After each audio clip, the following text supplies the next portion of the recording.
क्या आपने कभी सोचा है कि जब पूरा घर शांत होता है और घड़ी की सुइयां रात के ठीक 3 बजाती हैं तो आपके कमरे के कोने में छिपा अंधेरा असल में क्या देख रहा होता है?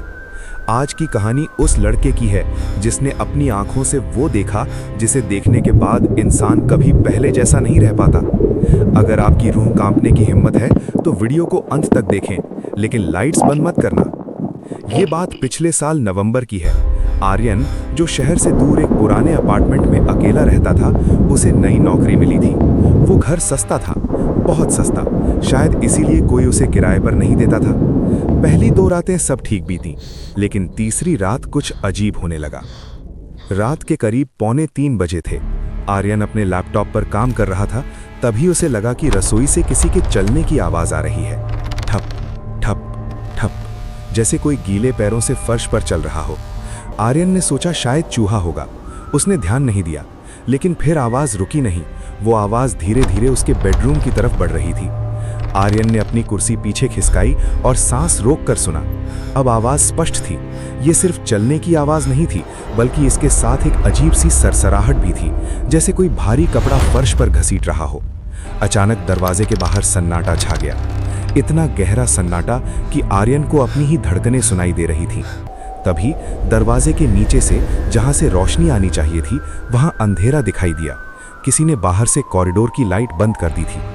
और फिर दरवाजे के हैंडल ने हिलना शुरू किया, धीरे धीरे, ऊपर नीचे, जैसे कोई उसे खोलने की कोशिश कर रहा हो, लेकिन बिना ताकत लगाए, बस उंगलियों से सहला रहा हो। आर्यन की हिम्मत नहीं हुई कि वो दरवाजा खोल कर देखे। वो वहीं जमा रहा। तभी एक आवाज आई, बहुत ही धीमी, बच्चों जैसी। आर्यन का खून जम गया। वो आवाज उसकी अपनी छोटी बहन की थी, जो 5 साल पहले मर चुकी थी।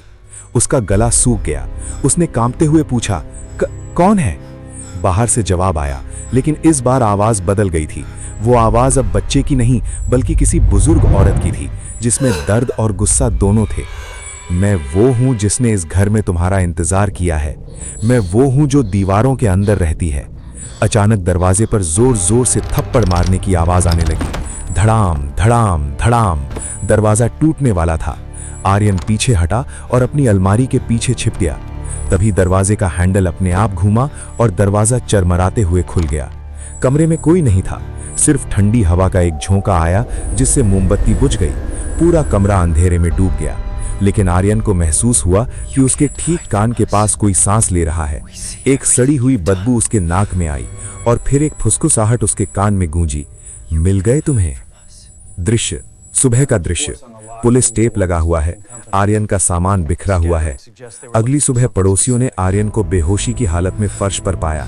उसके चेहरे पर खौफनाक डर और गर्दन पर नीले निशान थे। जब उसने होश में आकर पुलिस को बताया तो पुलिस ने उस घर की तलाशी ली। उन्हें रसोई की दीवार के पीछे एक गुप्त कमरा मिला, जहां सालों पहले एक औरत और उसके बच्चे की मौत हुई थी। आर्यन उसी दिन शहर छोड़कर चला गया, लेकिन कहते हैं कि आज भी जब वो रात को सोता है तो उसे अपने नए घर में वही आवाज सुनाई देती है, ठप ठप ठप, कैमरे की तरफ देखते हुए। तो दोस्तों, अगली बार जब रात के 3 बजे आपको कोई आवाज सुनाई दे तो याद रखना, शायद वो सिर्फ हवा नहीं, बल्कि कोई और हो सकता है जो आपका इंतजार कर रहा हो। अगर इस कहानी ने आपको डराया तो वीडियो को लाइक करें और चैनल को सब्सक्राइब करें ऐसी ही और डरावनी कहानियों के लिए। कमेंट में बताएं, क्या आप अकेले रहने की हिम्मत करेंगे? मिलते हैं अगली वीडियो में, तब तक के लिए सावधान रहें। स्क्रीन काली होती है, अंत में एक तेज चीख की आवाज